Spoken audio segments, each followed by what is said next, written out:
Welcome to Chillin' 101. We hope this video helps. In this video, I will explain how to program your GMC Acadia key fob. First, gather all key fobs you wish to program, including any existing ones. It is crucial to have them all ready before you begin. Also, make sure your vehicle's battery has a full charge to prevent any power loss during the programming sequence. This preparation ensures a smooth and successful programming experience for all your fobs. To enter programming mode, begin by inserting a currently working key into the ignition.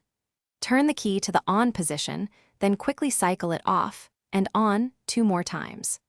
After these rapid turns, remove the key from the ignition. Your vehicle should then provide an audible or visual signal, such as a chime or a message on the driver information center, indicating it is ready to accept new key fob programming.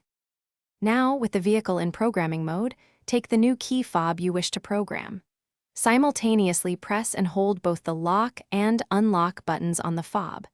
Keep these buttons pressed for about 15 seconds. You should hear a chime or see the vehicle's lights flash, confirming that the key fob has been successfully programmed.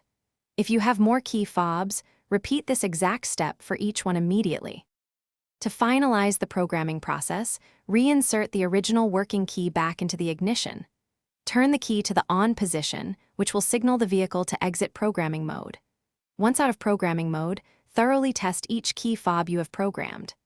Verify that all functions, such as locking, unlocking, and any remote start features, are working perfectly. This ensures all your fobs are ready for everyday use. Thanks for watching. Consider subscribing if we helped you.